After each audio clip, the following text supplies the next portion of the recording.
A day in my life as a person na merong MDD or major depressive disorder. O baka may mag-comment or mag-judge na kesyo bakit ko lagi ine-emphasize na meron akong ganang sakit. For awareness or information lang yan. Baka kasi maka-encounter kayo ng mga taong may anxiety or depression, edi may masasuggest kayo kung anong pwede mo at pwede niyang gawin. So, here it is.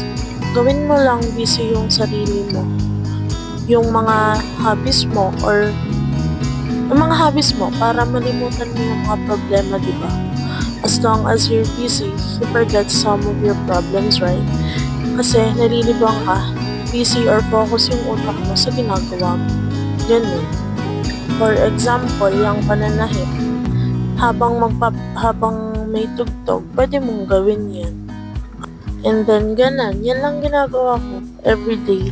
Kasi everyday every weekdays, meron sina Tobing assignment. So, ako na yung naging tutor niya. Basta na-enjoy ko na ngayon yung pagtuturo. Dati kasi, ang course ko wala akong gana nun mag-reporting, ganun.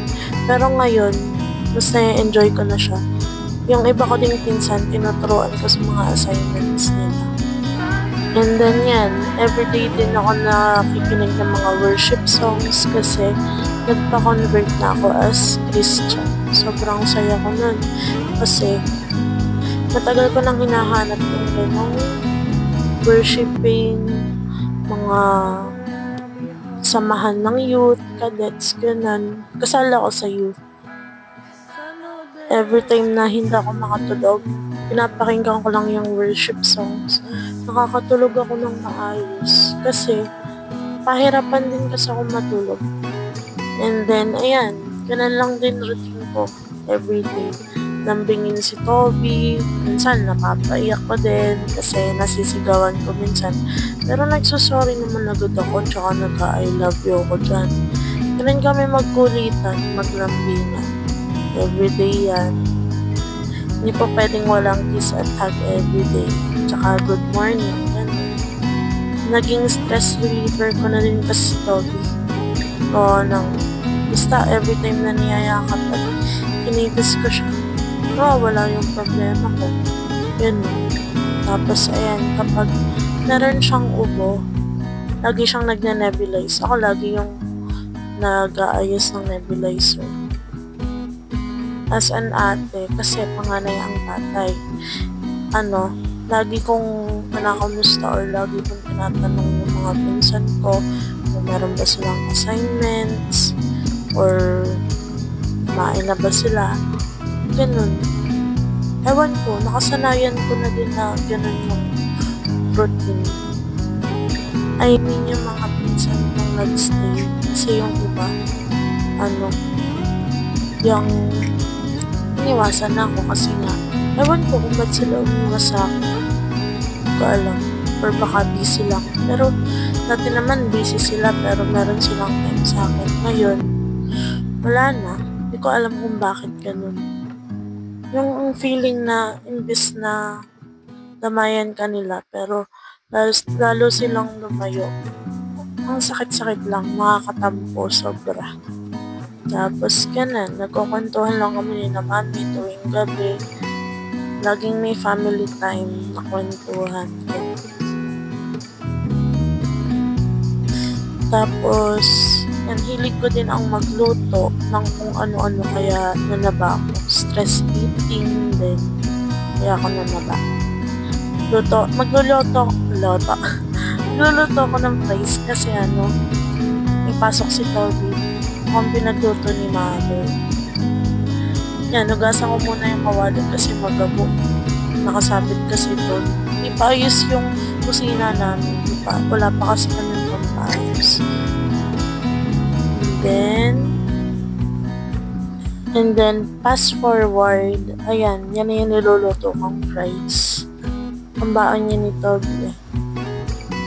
Request niya nung pumunta silang dali ni ate, tsaka ni mami. Tapos yan, hinango ko na kasi nga, luto na. Tapos yan, nilagay ko na yung cheese powder. Nilagyan ko na ng cheese powder, tapos inalog ko. Wala kaming Tupperware, kaya ganun na lang ginawa ko. Tinakpan ko ng plato yung mangkok. Tada! Yan yung kinalabasan. Yan, pinrepare ko na yung lunchbox ni Toby. Nilagyan ko ng grapes, ng fries, and then yung last, yung pillows. Ayan, yan yung result.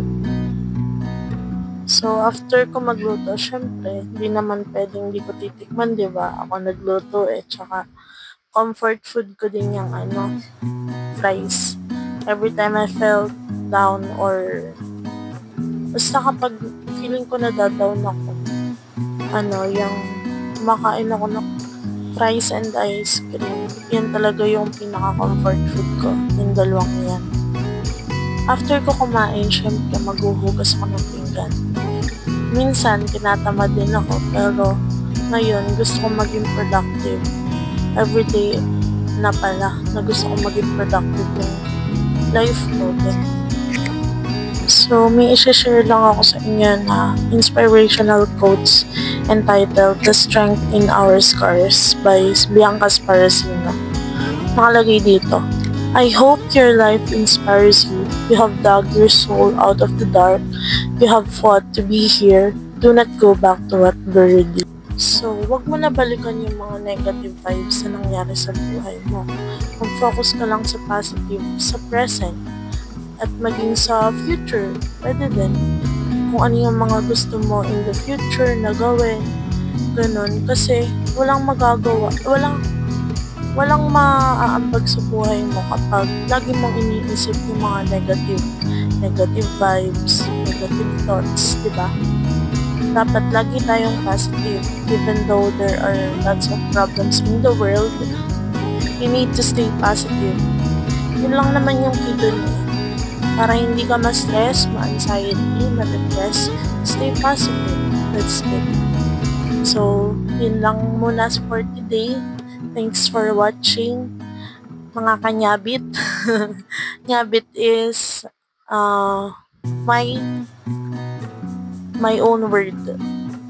Ganun. Parang language ko siya. Isang word na gawa-gawa ko lang.